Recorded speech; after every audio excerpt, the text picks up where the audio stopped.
अस्सलाम वालेकुम। आप देख रहे हैं programme news today with Tanzeela Mazhar. Programme में आपको खुशामदीद कहते हैं। इस वक्त हम मौजूद हैं इस्लामाबाद में सिंध हाउस के सामने, जहां पर शाम को पाकिस्तान तहरीक इंसाफ के कुछ कारकुन धावा बोलने आए थे और वो एहतजाज कर रहे थे। उनके हाथ में बहुत सारे लोटे थे, वो लोटे हमें यहाँ पर नज़र भी आ रहे हैं। उन्होंने जो यहाँ पर सिंध हाउस का गेट तोड़ा और इस हमले का खदशा पाकिस्तान पीपल्स पार्टी की सीनियर लीडरशिप इससे पहले ही उसका इजहार किया जा चुका था। जब वो हमला हो गया उसके बाद शेख रशीद साहब ने कहा कि मैंने आईजी को हुक्म दिया है कि जो लोग हैं उनको गिरफ्तार किया जाए। कुछ गिरफ्तारियां भी यहाँ से हुई हैं, लेकिन अगर हम इसको लार्जर पिक्चर में देखें तो पूरे पाकिस्तान में जो इस वक्त हालात हैं वो बहुत ज़्यादा तसादुम की तरफ जा रहे हैं। पाकिस्तान तहरीक इंसाफ के वो अरकान जो कल हमें सिंध हाउस में नज़र आए थे और जो मंजर आम पर आए, जिन्होंने आके मीडिया से बात की, उनके हलकों में, उनके घरों के बाहर पाकिस्तान तहरीक इंसाफ के कारकुन जमा हुए हैं। उन्होंने वहाँ जाकर ये मुतालबा किया है कि ये जो सीटें आपके पास हैं असेंबली में, ये इमरान खान साहब की वजह से हैं, ये बल्ले को वोट पड़े थे, लिहाजा ये सीटें आप वापस करें और उसके बाद अपने फैसले करें। उनके इस मुतालबे में कितनी लीगैलिटी कितनी है, कितना ये जायज़ मुतालबा है, उस बहस में पड़े बगैर जो इस वक्त हालात पैदा हो गए हैं, JUIF भी कह रही है अपने कारकुनों को कि इस्लामाबाद की तरफ मार्च करें। PDM इससे पहले ऐलान कर चुकी है मार्च का। पाकिस्तान पीपल्स पार्टी ने कहा कि हम अगर सिंध हाउस पे इस तरह से हमला होगा तो हम गवर्नर हाउस का घेराव करेंगे।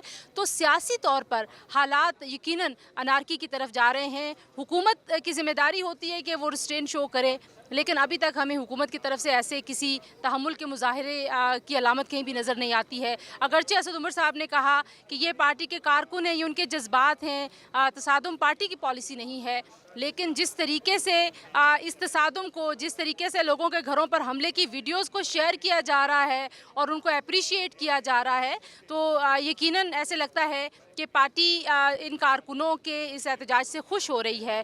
पाकिस्तान तहरीक इंसाफ ये भी कहती है ये ट्रेलर है जी, फिल्म अभी बाकी है। तो इस ट्रेलर का एक हिस्सा पाकिस्तान तहरीक इंसाफ की एक कारकुन जो कि MNA है शकरगढ़ से, वजिया कमर साहिबा, उनके घर के बाहर भी लाहौर में ऐसा ही एक मुजाहिरा हुआ है। उनके गेट पे चढ़ के लोटे हाथों में उठा के पाकिस्तान तहरीक इंसाफ के लोगों ने उनके खिलाफ नारे लगाए हैं, उनके ख़ानदान को हरासा किया गया है। तो वजिया हमारे साथ इस वक्त मौजूद हैं। बहुत शुक्रिया वजिया कमर कि हमको आपने वक्त दिया। आपसे भी कुछ बात करेंगे और दूसरे सेगमेंट में हमारे साथ मौजूद होंगे अहमद बिलाल महबूब साहब जो कि सरबराह हैं पिलडाट के। हमारे साथ मौजूद होंगे बैरिस्टर आमिर हसन साहब, पाकिस्तान पीपल्स पार्टी के सीनियर रहनुमा हैं, और हमें ज्वाइन करेंगे कंवर दिलशाद साहब जो कि साबिक सेक्रेटरी इलेक्शन कमीशन है। तो चारों मेहमानों को खुशामदीद कहते हो। पहले से हम वजिया से बात करेंगे। Wajiya, thank you so much once again. यकीनन जो सूरत हाल है वो आपके लिए और आपके कुलीग्स के लिए काफ़ी परेशान कुन है। पाकिस्तान तहरीक इंसाफ ये दावा करती है कि आपको पैसे ऑफर हुए हैं, तो क्या आपने पैसे लेकर अपनी वफादारी बदली है या कोई और वजह है? और अगर आपने पैसे लिए हैं तो ये यहाँ तो 20 करोड़ 25 करोड़ की बात हो रही है, आपके बारे में भी, आपके जो बाकी कुलीग्स हैं उनके बारे में भी, जो तरीन ग्रुप के लोग हैं उनके बारे में भी, तो वाकई को बोरियाँ खुली हैं नोटों की जिसकी वजह से आप इनहराफ कर रही हैं अपनी जमात से। अस्सलाम वालेकुम। शुक्रिया तंजीला कि आपने मौका दिया और ये सारी ख़बरें टीवी के ऊपर मीडिया पे ही देख रहे हैं कि जी कहीं बोरियों के मुंह खुले हुए हैं, कहीं पे पता नहीं कितने पैसे और कितने नोट ऑफ़र हो रहे हैं। मैं इसके जवाब में सिर्फ़ एक बात कहना चाहूँगी। सूरह अल-अहज़ाब की एक आयत है, आयत नंबर 58, जिसका तर्जुमा है कि और जो लोग मोमिन मर्दों और मोमिन औरतों को ऐसे काम की तोहमत से जो उन्होंने ना किया हो इज़ा दें, तो उन्होंने बहतान और सरीह गुनाह का बोझ अपने सर पर रखा। आप ये देखें कि कहीं किसी के पास कोई ऐसा सबूत हो तो निकाल के तो दिखाएं, तो हमें भी बताएं कि कहाँ से उनको ये खबरें मिल रही हैं और क्यों ये नैरेटिव ये बिल्डअप कर रहे हैं।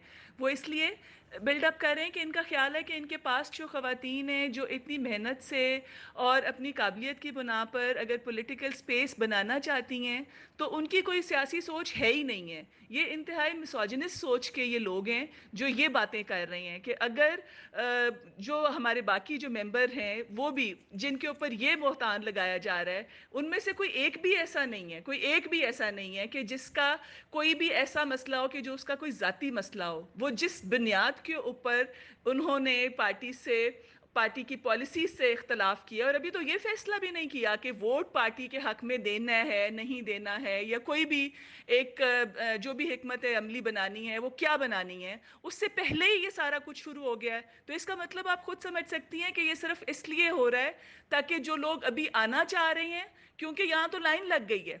जो एक हाउस ऑफ कार्ड्स है, जो आप देखें कि जो बिल्कुल कोलैप्स होने वाला है। तो वो सिर्फ़ इसलिए उनके लिए ये सारी बातें की जा रही हैं ताकि उनको पहले से ही जो है ना, वो डराया-धमकाया जा सके। वजह ये भी कहा जा रहा है क्योंकि आप मखसूस नशिस्त पे एमएनए हैं और जो माइनॉरिटी से भी लोग हैं जैसे रमेश कुमार साहब हैं, तो ये कहा जा रहा है कि जो मखसूस नशिस्तें हैं ये तो तोहफे के तौर पे आप लोगों को दी गई हैं। तो जब आपको ये नशिस्त दी जा रही थी, क्या आपके जहन में यही था कि ये एक तोहफा है जो पाकिस्तान तहरीक इंसाफ की लीडरशिप आपको दे रही है और इस तोहफे का जो सिला आप दे रही हैं जमात को वो दुरुस्त नहीं है, तो ये बातें सुन के आपको कैसा लग रहा है? जी, तंज़ीला, जब ये कहा जाता है कि ये सीट तो आपको गिफ्ट मिली, तो इससे बड़ी इंसल्टिंग बात और कोई नहीं लगती। अगर मैं अपनी बात करूँ तो मैंने 2013 में जब जनरल सीट पे कॉन्टेस्ट किया था पीटीआई की टिकट के ऊपर, तो ये वो वक़्त था जिस वक़्त यहाँ पर पीटीआई की टिकट लेने के लिए कोई तैयार नहीं था। मैंने पार्टी के लिए काम किया, बिल्डअप किया, ये सोचकर इलेक्शन लड़ा कि ये मैं हारने के लिए लड़ रही हूँ, लेकिन इसके लिए मैं अपने इलाके के लोगों के लिए वहाँ पे मैं आगे एक जगह बना रही हूँ और इंशाल्लाह पीटीआई यहाँ पर पीटीआई का झंडा मैं गाड़ूँगी। लेकिन आप ये देखें कि वो तो मैं उस वक़्त कर सकती जब मुझे वो एक पॉलिटिकल स्पेस मिलती। 2013 का जब मैंने इलेक्शन लड़ा तो 2014 के धरने में एक फॉर्मर पीपल्स पार्टी के एक एमएनए को वहाँ पे जॉइनिंग करा दी गई और मुझे बिल्कुल वहाँ से अलहदा कर दिया गया। मैं फिर भी काम करती रही, पार्टी के साथ रही, काम भी करती रही और मुझे लगा कि मैं इन 5 सालों के अंदर मेहनत करूँगी और अपनी जगह बनाऊँगी ज़रूर। लेकिन उसमें आके क्या हुआ कि जब 2018 के इलेक्शन आए तो फिर दोबारा जो जनरल सीट के लिए टिकट है, इवन पीपी और एनए दोनों के लिए जो मैंने अप्लाई किया, वो नहीं दी गई और वो जो 5% की एक इवन कॉन्स्टिट्यूशन में भी जो एक कंपल्शन है कि आपने देनी है, उससे भी मुझे जो है ना उसके अंदर भी मुझे टिकट नहीं दी गई और मुझे कहा गया कि आप रिजर्व पे अप्लाई कर दें। और देखिए, रिजर्व पे अप्लाई करने का मतलब ये तो नहीं है कि आपने ना पार्टी के लिए कोई काम किया है, ना आपकी कोई वैसे वर्थ है। जो लोग भी रिजर्व सीट्स पे हैं, उन सब खवातीन ने पार्टी के लिए दिन रात एक मेहनत की होती है, उन्होंने काम किया होता है, उन्होंने अपने भाइयों के साथ जो आपके वहाँ पे जो कैंडिडेट्स हैं, जो मर्द कैंडिडेट्स हैं, उनके हलकों को बिल्डअप करने के लिए बहुत काम किया होता है और फिर उसके बाद वो आती हैं। तो ये तो उन सब की तौहीन है, ये उस 52% उस आबादी की तौहीन है कि जिनके लिए ये कह दिया जाए कि इनको तो जो सीट्स हैं वो इनको तोहफे में मिलती हैं। तो मैं ये समझती हूँ कि ये उन तमाम खवातीन की इन्होंने बहुत ज़्यादा बेइज्जती की है। आज हमने देखा वजिया आपके घर के बाहर भी पाकिस्तान तहरीक इंसाफ के कारकुन आए थे, राजा रियाज साहब के घर के बाहर भी, नूर आलम साहब के जो हल्का और इलाका है वहाँ पर भी। तो ये इस वक्त जो आपके खिलाफ मुजाहरे हो रहे हैं, इसके हवाले से आप क्या कहना चाहेंगी? जो मामलात टेबल पे बैठ के तय हो सकते थे, जिन मामलात पे अफ़ाम तफ़हीम से बैठ के बात हो सकती थी, उनके लिए जिस तरह से गैर पार्लिमानी रवैया अपनाया गया, जिनके लिए गालम गलोच की गई, मेरे घर पर और मेरे बहुत 2 और कलीग्स हैं, हैदराबाद से नुसरत पठान हैं, उनके घर पर जिस तरह से हल्ला बोला गया, जिस तरह से मेरे तो गेट के ऊपर चढ़कर नारेबाज़ी करके इन्होंने अपना अपना आप दिखाया ना कि हम ये हैं। और अगर मैं ये फ़ैसला कर रही हूँ, कोई भी फ़ैसला कर रही हूँ कि मैंने वोट देना है या नहीं देना, वो तो बात की बात है कि अगर अपने तहफ़्फ़ुज़ात का भी इज़हार मैंने किया है और ये मुझे पार्टी की तरफ से ये तो नहीं कहा गया कि आप आएँ, बैठें और हम देखते हैं कि किस तरह से हम इसको रिज़ॉल्व कर सकते हैं। उससे पहले ही ये सब शुरू हो गया है। तो आपका क्या ख़्याल है कि क्या मेरा रिज़ॉल्व और स्ट्रॉन्ग नहीं हुआ होगा कि ये जो भी कर रहे हैं, ये क्यों कर रहे हैं? ये सिर्फ़ इसलिए कर रहे हैं कि यहाँ पर जो लोग और एक लाइन लगी हुई है जॉइन करने के लिए और पार्टी को छोड़ने के लिए, उनको किसी तरह से रोका जा सके और डराया धमकाया जा सके। मैं इंतहाई मज़म्मत करती हूँ कि जिस तरह से फैमिलीज़ को हरास किया जा रहा है, मेरे बच्चों को कॉल्स की जा रही हैं, मेरे घर पे हमला किया जा रहा है, मेरे गाँव में मेरे डेरे के ऊपर रैलियाँ निकाली जा रही हैं और ठीक है, कर लें, आप अपना ज़र्फ़ दिखा रहे हैं और यही तवक्को थी आपसे। जो आखिरी सवाल मैं आपसे करना चाहती हूँ वो इस वक्त जो पंजाब की सूरत हाल है वहाँ पर बहुत सारे एमपीएस जो हैं उनके बारे में ये खबरें गर्दिश करती हैं और कुछ को हमने मीडिया पर देखा भी कि पाकिस्तान मुस्लिम लीग नवाज़ के जो लोग हैं उनसे बुज़दार साहब मिल रहे हैं और हुकूमती अरकान मिल रहे हैं। तो उन मुलाकातों के हवाले से आप क्या कहती हैं, क्या फील करती हैं जब उनसे मिला जा रहा होता है? तो वो मुलाकातें पाकिस्तान तहरीक इंसाफ को ज़मीर की आवाज़ लगती हैं, लेकिन आप जो फैसले कर रही हैं वो उनको नोटों की बोरियां लगती हैं। तंजीला, इसके जवाब में मैं यही कहूँगी कि देखिए, मुझे तो सिर्फ एक अपने तहफ़्फ़ुज़ात का इज़हार करने पर जितना एक रिएक्शन सामने आया है कि घर पे हमला, डेरे पे हमला और बच्चों को हरास किया जा रहा है और जिस तरह की सारी, और उसके अलावा बाकी जो हमारे मेंबर्स हैं उन्होंने भी जिनको जो जो इश्यूज़ थे, एक और किसी के पर्सनल इश्यूज़ भी नहीं थे, एक पॉलिसी के ऊपर बात उन्होंने की थी और किसी ने ये भी नहीं कहा कि हम वोट अभी दे रहे हैं या हमने कोई फैसला कर लिया है। मैं भी यही कह रही हूँ कि ये मेरे इश्यूज़ ये हैं और ये मैं समझती हूँ कि यहाँ पर ज़्यादतियाँ भी हुई हैं और यहाँ पर पार्टी को अपनी सारी पॉलिसी को रीथिंक भी करना चाहिए और देखना चाहिए, और ये मेरे तहफ़्फ़ुज़ात हैं। उसी के ऊपर अगर ये आया है तो जो आप कह रही हैं कि जो एमपीएस से मिला जा रहा है और पीटीआई में अगर कोई शामिल हो जाए, अगर कोई करप्ट है, किसी के ऊपर कोई मुकदमात हैं, वो यहाँ के ड्राई क्लीनिंग प्लांट में आकर साफ सुथरा हो जाए तो वो तो ठीक है। लेकिन अगर पार्टी के अंदर से अगर किसी को तहफ़्फ़ुज़ात हैं तो उसके लिए इतनी ज़्यादा डिक्टेटरशिप। अब हमारे इलाके में ही एक पीएमएलएन के एमपीए साहिब हैं, बहुत काबिल एहतराम है हमारे लिए मौलाना साहब, और उन्होंने इस पूरे अरसे के अंदर फंड्स भी लिए हैं, डेवलपमेंट के भी सारे काम हुए हैं और वो इस वक्त पीएससीएम साहब से मिलके उनको अपनी सारी अपनी उसके कॉपरेशन का और उसका यकीन भी दिला रही हैं, और वो तो सब ठीक है, वो हलाल है। और अगर आपके पास आ जाए कोई और आप किसी के पास चले जाएं, वो सब ठीक है, लेकिन आपसे कोई इख्तलाफ करे तो thank you so much Wajiha कमर साहब हमसे बात करने के लिए। जी यहाँ पर एक ब्रेक लेते हैं, हम मौजूद हैं इस वक्त सिंध हाउस के बाहर। यहाँ पर शाम काफ़ी हैपनिंग हो रही थी और हमने पहले गवर्नर राज की बातें भी सुनी। शेख रशीद साहब ने मशवरा दिया था, बहरहाल खान साहब ने फैसला किया कि वो गवर्नर राज नहीं लगाएंगे, लेकिन कानूनी ऑप्शंस के ऊपर अभी भी गौर किया जा रहा है। वो मुनर्रफ अरकान जो हमने कल मीडिया पर देखे थे वो सिंध हाउस के अंदर थे।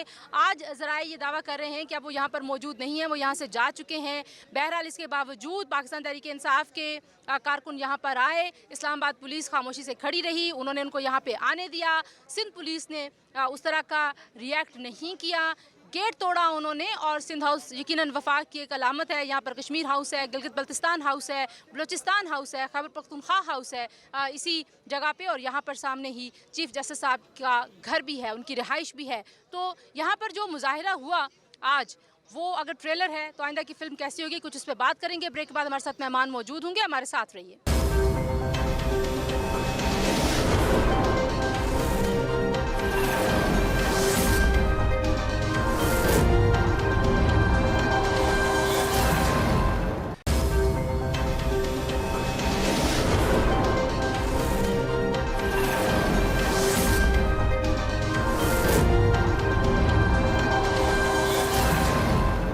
जी welcome back to News Today. हम इस वक्त मौजूद हैं सिंध हाउस के बाहर, जहां पर पाकिस्तान तहरीक इंसाफ के कुछ कारकुन आए और फिर उसके बाद एमएनएज़ आए, और एमएनएज़ की सरपरस्ती में जो दो एमएनएज़ हैं पीटीआई के कराची से, उनकी सरपरस्ती में यहाँ पर सिंध हाउस का गेट तोड़ा गया और उसके बाद गिरफ्तारियाँ शेख रशीद साहब ने कहा कि होंगी। हालांकि शेख रशीद साहब कह रहे थे कि जिसने रिट को चैलेंज किया रियासत की उसको मैं कुचल दूंगा, और आज यहाँ पर जाहिर है जो एक आइनी हदूद है सिंध हाउस की उसको पामाल किया गया है। तो देखते हैं कि शेख साहब क्या फैसला करेंगे। उनसे हमने रब्ता करने की भी कोशिश की अपने प्रोग्राम में, लेकिन उनसे बात नहीं हो सकी। उन्होंने कहा कि वो कुछ देर बाद जो है वो इस मामले पे बात करेंगे। बहरहाल जी, जैसे मैंने इंट्रो में इंट्रोड्यूस कराया था, मेरे साथ मौजूद हैं बैरिस्टर आमिर हसन साहब पाकिस्तान पीपल्स पार्टी से, अहमद बिलाल महबूब साहब जो कि सरबराह हैं पिलदाज के, और हमारे साथ मौजूद हैं कमर दिलशाद साहब, साबिक सेक्रेटरी इलेक्शन कमीशन। तो अहमद बिलाल महबूब साहब, हालात किस तरफ आपको जाते हुए दिखाई देते हैं? जिस तरीके से आज सिंध हाउस पर धावा बोला गया और हमने देखा कि जो मुनर्रफ अरकान कल हमें सिंध हाउस में नजर आए थे, उनके घरों के बाहर भी पाकिस्तान तहरीक इंसाफ के अरकान जमा हुए हैं, तो आपको लगता है कि ये मामला वाकई पाकिस्तान की रियासत के लिए खतरा बन सकता है, उस खतरे का पेश खैमा हो सकता है? सूरत हाल तो बड़ी वाज़ेह तौर पे अफसोसनाक है और ख़तरनाक है। देखिए, पिछले 2 दिन से ये मुसलसल पीटीआई की लीडरशिप की तरफ से और हमारे गवर्नमेंट के टॉप जो ऑफिशियल्स हैं वजीर आजम समेत, उनकी तरफ से ये बार बार कहा जा रहा है कि सिंध हाउस के अंदर मंडी लगी हुई है, सिंध हाउस में लेन देन हो रहा है। उसके बाद फिर ये इश्ताल पैदा हुआ। आज उसके पार्टी के कारकुनों ने नहीं, उसके 2 MNAs के भी समेत वो वहाँ पे आए हैं और इस्लामाबाद पुलिस का कोई आदमी है, मैं देख रहा हूँ कि यहाँ पे उन्हें रोकने वाला मौजूद नहीं है। हालांकि मालूम है कि ये बहुत वल्नरेबल जगह है, यहाँ पे हो सकता है हमला।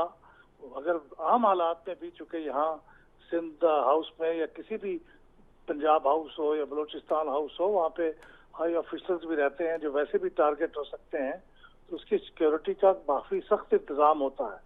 लेकिन यहाँ पे कोई इंतजाम नहीं था। छोटी सी एक टोली थी, कोई बहुत बड़ा मजमा भी नहीं था, जिन्होंने वहाँ पे उसका गेट तोड़ा है और अंदर घुस गए हैं। वो कुछ भी कर सकते थे और पुलिस वाले अगर रिएक्ट करते तो कोई 1-2 लोग उसका निशाना भी बन सकते थे। तो ये तो बहुत खतरनाक बात है। अब वो कह रहे हैं कि ये सिर्फ ट्रेलर था, फिल्म अब आगे आएगी, हम लोगों के घरों पे भी जाएंगे और उन लोगों को छोड़ेंगे नहीं। जी ठीक है, मैं बैरिस्टर आमिर हसन साहब से भी यही पूछना चाहूँगी। बैरिस्टर साहब, आपकी जमात बार बार ये कहती रही आपकी सीनियर लीडरशिप के काफ़ी सिक्योरिटी थ्रेट हो सकता है, और सिंध हाउस में क्योंकि पीटीआई के MNAs मौजूद थे जिसके ऊपर बहुत ज़्यादा तनकीद हुई। पहले ये भी कहा गया कि आपने नोटों की बोरियां यहाँ पर सिंध से लाई हैं, फिर आपको ये कहा गया कि सिंध पुलिस की एक भारी नफरी आप यहाँ पर लेके आए हैं। इसके बावजूद वो जो एपिसोड होना था यहाँ पर, वो तो पीटीआई के लोगों ने कर लिया। तो क्या कहना चाहेंगे आज के इस वाक़े पर आप? देखिए, लोगों की तादाद आप देख लेंगे ये कितने लोग हैं, और उसके बाद आप देखेंगे हम लोग कराची से चेयरमैन की क़यादत में हज़ारों की तादाद में लोग निकले और लाखों तक लोगों की तादाद हुई और हम इस्लामाबाद तक आए और हमने एक भी पत्ता नहीं तोड़ा और कोई अमन व अमान को चैलेंज नहीं किया, कोई न्यूसेंस क्रिएट नहीं की। हम पॉलिटिकल एक्टिविटी पे थे, हम वज़ीर आज़म के खिलाफ अवामी अदम एतमाद का मुजाहरा कर रहे थे, लेकिन इसके बावजूद एक जमहूरी तरीका, और हमने धरना नहीं दिया, हम बैठे नहीं, डी चौक में पहुंचने के बावजूद पुरअमन तरीके से मुंतशिर हुए, अपना आईनी हक इस्तेमाल किया, अदम एतमाद का वो जमा करवाई तहरीक, और हम जमहूरी पार्लिमान के ऊपर भरोसा करके, पाकिस्तान के आइन के ऊपर भरोसा करके, इस पे के लाखों लोगों ने अदम एतमाद जाहिर किया वज़ीर आज़म पे, हम अपने घरों को वापस चले गए। लेकिन ये वो गुंडा अनासर और वो जहनीत है। क्यों ये आज आपको पता चला कि इमरान खान को क्यों तालिबान अपना वकील बनाते थे, क्यों इसे तालिबान खान कहा जाता था? इसकी मेंटालिटी और इसकी तरबियत ये है। और अगर ये इस तरह करेगा, जैसे अहमद बिलाल सूफी साहब एक गैर जानिबदार शख्सियत है, मैं वो बातें नहीं करना चाहता जो रियासत के अंदर रियासत की मजीद तकसीम की तरफ जाए।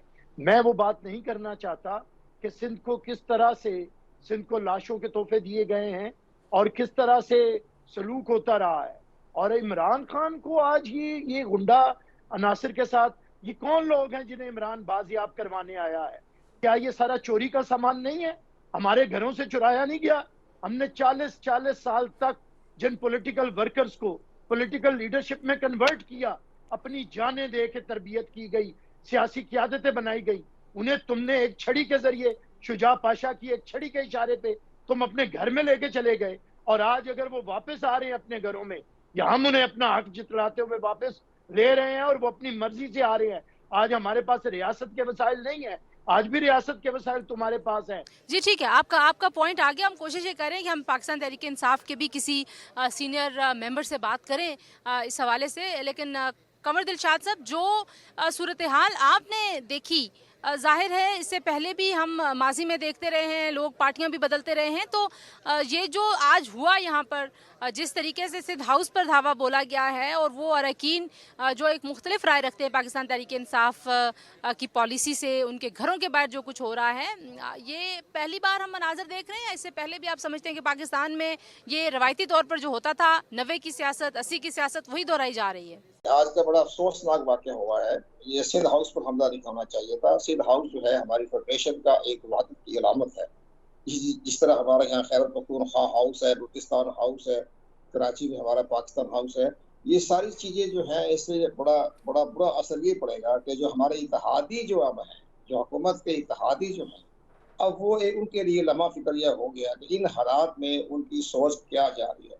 तो मेरा अपने ज़ाती राय तो ये है कि इत्तेहादी जो है अब अपना एक सही फैसला करेंगे, जैसे हमें खबर मिल रही है, और 24 मार्च को वो अपनी प्रेस कॉन्फ्रेंस करके अपना पॉइंट ऑफ व्यू पेश कर देंगे। लेकिन जो आज का जो वाकया पेश हुआ है, तो मैं ये शेख रशीद साहब से पूछना चाहता हूँ, जनाब शेख रशीद साहब, आप 3 दिन से ये फरमा रहे हैं कि मैं कुचल के रख दूंगा, जिसने अगर किसी रिट पर हमला किया मैं कुचल के रख दूंगा, तो तुम्हारी आज कुचल की आवाज किधर गई? आप कुचल की आवाज दे रहे थे, आप कहते चाहिए मैं पता करूंगा पुलिस ने क्या किया। तो शेख रशीद साहब, आपने कौम की वहदत की आप लामत हैं, आप पाकिस्तान की अलामत हैं। तो आज पाकिस्तान की वहदत के ऊपर हमला हो गया है सिंध हाउस पर, तो आप खामोश बैठे हुए, तो आपकी कुचल करने वाली ताकत किधर गई आज आपकी? तो ये सबसे बड़ी बात हम शेख रशीद से पूछेंगे, जो बार बार हर जगह मुंह चढ़ा के, मुंह बना के, मुंह बिगाड़ के कहता था कि मैं कुचल के रख दूंगा। तो जनाब, और आप स्टेज पर हमला करते थे, डंडे मारते थे स्टेज के ऊपर, तो आप तुम्हारी आज कुचल कहाँ गई आज तुम्हारी आज? तो तुमने पूरी पुलिस को पूरी ताकत के साथ तूने उनको रोका क्यों नहीं?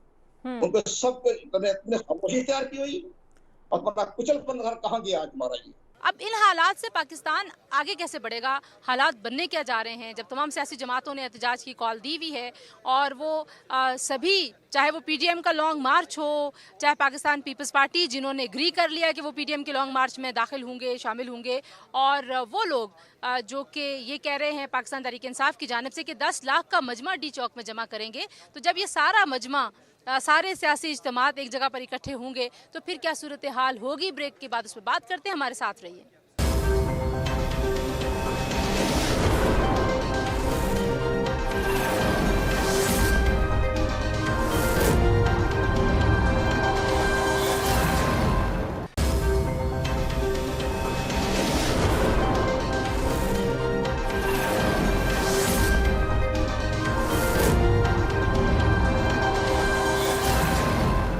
जी, welcome back to News Today. जी, हम मौजूद हैं सिंध हाउस के बाहर, और इस वक्त यहाँ पर इस्लामाबाद पुलिस की एक भारी नफरी मौजूद है, और अगर जो आप जानते हैं कि क्योंकि ये हसास इलाका है, यहाँ पर जो एंट्री पॉइंट है, यहाँ वहाँ से लेकर अब यहाँ तक काफ़ी ज़्यादा सिक्योरिटी बढ़ा दी गई है सिंध हाउस का गेट टूटने के बाद। बहरहाल जी, हम बात कर रहे थे कि ये सूरत हाल किस तरफ जाएगी, तो आखिर में मेहमानों से पूछ लेते हैं कि अब जो लीगल ऑप्शंस हो सकते हैं वो क्या हैं। कंवर दिलशाद साहब, जो बात पाकिस्तान तहरीक इंसाफ की लीडरशिप अब कर रही है, वो कह रहे हैं जी कि हमने अदालतों से रुजू करना है, हम इलेक्शन कमीशन से रुजू करेंगे। तो क्या रेमेडीज इस वक्त पाकिस्तान तहरीक इंसाफ के पास मौजूद हैं उनके मेंबर्स के वोट देने से पहले? वो उनके खिलाफ क्या कार्रवाई कर सकते हैं? मेरा सबसे पॉइंट ये है, बड़ा इंपॉर्टेंट प्रोग्राम आप कर रही है। अब आपको यकीन, हमारे दोस्तों को ख्याल नहीं आ रहा कि सिंध हाउस के बिल्कुल सामने चीफ जस्टिस हाउस है। सिंध हाउस का जो गेट है उसके बिल्कुल सामने चीफ जस्टिस हाउस है। तो अब चीफ जस्टिस ऑफ पाकिस्तान को आज खुद नोटिस देना चाहिए कि मेरे घर के सामने सिंध हाउस पर हमला हो गया, उन्होंने कब्जा करने की कोशिश की, सिंध पुलिस खामोश इख्तियार की, ज़ाहिर है मकसद के तहत खामोश की, लेकिन चीफ जस्टिस हाउस के सामने ये वाकया पेश हो रहा है ना। तो चीफ जस्टिस हाउस के बिल्कुल सामने, सिंध हाउस के गेट के सामने। तो इन हालात को देखते हुए चीफ जस्टिस ऑफ पाकिस्तान को आज खुद नोटिस देना चाहिए कि जनाब मेरे घर के सामने सिंध हाउस का गेट है और वहां इन लोगों ने हमला कर दिया। तो बाकी रह गया कि बात ठीक है, सुप्रीम कोर्ट ऑफ पाकिस्तान में भी नवाज शरीफ ने इसी तरह का हमला किया था, ये तो आपको याद होगा ना। 27 नवंबर 97 की बात है, उस वक्त भी तो ये हमला हुआ था ना सुप्रीम कोर्ट ऑफ पाकिस्तान पर।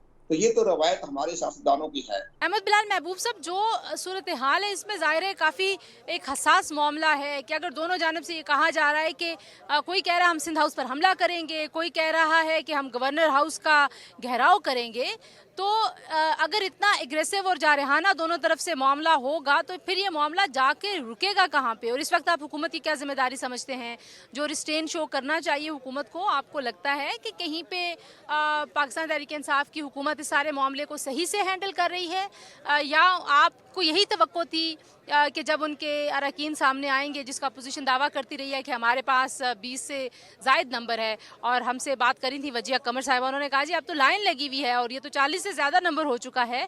तो आप क्या देख रहे हैं कि पाकिस्तान तहरीक इंसाफ इसको हैंडल कैसे कर रही है? नहीं, हुकूमत तो हुकूमत की तरह बिहेव कर ही नहीं रही। हुकूमत तो इस वक्त इश्तियाल दिला रही है। हुकूमत तो इस वक्त जलती पे तेल डाल रही है। ये हुकूमत का काम नहीं है, पुलिस वहां पे मौजूद नहीं है, अहम मुमकिन है कि उनकी इंस्ट्रक्शन पे पुलिस वहां मौजूद ना हो। ये सारी सूरत हाल में फिर आप इल्जाम देते हैं JUI को कि वो अपने रजाकारों को लेके आ गए थे और सिंध पुलिस अपने लोगों को यहाँ लेके आ गई थी। अगर ये भी ना होते तो आप पता नहीं क्या क्या गुजरते। तो इसका मतलब है पैगाम आप ये दे रहे हैं कि हर कोई जिसके पास अपनी हिफाजत का इंतजाम है वो खुद कर ले। अब ये हुकूमत तो सिर्फ अपने हामियों के बारे में ही कुछ करेगी और अपने मुखालफिन को छोड़ेगी नहीं। जी, और बैरिस्टर आमिर साहब, आपसे भी आखिर में मैं यही पूछना चाहूँगी, अब ये सूरत हाल किस तरफ जाएगी, कहाँ पे जाकर ये मामला रुकेगा, और पाकिस्तान जिस तरह के हालात से दो चार है वहाँ पर अगर तसादुम होगा, ये लड़ाई अगर बढ़ेगी तो फिर किस पे जिम्मेदारी ज़्यादा आयद होती है इस सारी सूरत हाल की? तंजीला साहब, सियासी लोगों ने कभी हमला नहीं किया, वो भी एस्टेब्लिशमेंट के बनाए लोग थे जिन्होंने सुप्रीम कोर्ट पे हमला किया। आज भी एस्टेब्लिशमेंट की बनाई बगल बच्चे हैं, ये सियासतदान नहीं है। सियासतदान इदारे बनाता है, आइन बनाता है, वकार देता है, इदारों को इज्जत देता है और उन इदारों की इज्जत के लिए अपनी जान भी दे देता है। और अगर कोई इदारा जुडिशल मर्डर भी कर दे तो हम उसकी तरफ उंगली भी नहीं उठाते, पत्थर भी नहीं फेंकते। ये सियासी तरबियत होती है, ये सियासी कारकुन की तरबियत होती है, ये सियासी जमात की तरबियत होती है। लेकिन जब गुंडागर्द नासिर बनाए गए हों, जनरल जिया की बाकियात हों, जनरल मुशर्रफ की बाकियात हों या पाकिस्तान के अंदर तालिबान की बाकियात हों, उनके जरिए अगर रियासत को कंट्रोल किया जाएगा तो याद रखें, जो जान देना जानते हैं अगर उन्होंने जान लेना शुरू कर दी तो फिर कोई नहीं बच सकेगा। जी बिल्कुल ठीक है, thank you very much. Barrister Aamir Hasan sahab हमारे साथ मौजूद थे। जी, कमर दिलशाद साहब साबिक सेक्रेटरी इलेक्शन कमीशन, और हमारे साथ मौजूद थे सरबराह पिलदार अहमद बिलाल महबूब साहब। उससे पहले हम वजिया कमर साहिबा से बात कर रहे थे, जो कि एक मुनरफ रुकन है पाकिस्तान तहरीक इंसाफ की। उन्होंने कहा कि मुझे सिर्फ अपने इख्तलाफ राय पर जिस तरह का रद्द-ए-अमल सामने आया और जिस तरह से मेरे ख़ानदान को हरासा किया जा रहा है, मुझे लगता है कि मैंने ठीक फैसला किया है। लेकिन जो ज़्यादा इंपॉर्टेंट बात है वो ये है कि ये तमाम चीज़ें उनके ख्याल में पाकिस्तान तहरीक इंसाफ के कारकुन इसलिए कर रहे हैं कि एक लंबी फहरिस्त है जो अपोजिशन के साथ शामिल होना चाहती है, जो पाकिस्तान तहरीक इंसाफ की पॉलिसियों के साथ एग्री नहीं करती, तो ये उनको डराने के लिए इस तरह के हथकंडे इस्तेमाल किए जा रहे हैं। बहरहाल जी, हमने कोशिश की, पाकिस्तान तहरीक इंसाफ की सीनियर लीडरशिप से हमने बात भी की। प्रोग्राम में हम किसी की राय शामिल नहीं कर सके, लेकिन कल ज़रूर उनसे आज के सारे वाक़े के ऊपर बात करेंगे। जो अपडेट्स होंगी उनके साथ कल दोबारा आपसे मुलाकात होती है। आज के लिए इतना ही। अपना बहुत सारा ख्याल रखिए। अल्लाह हाफिज़।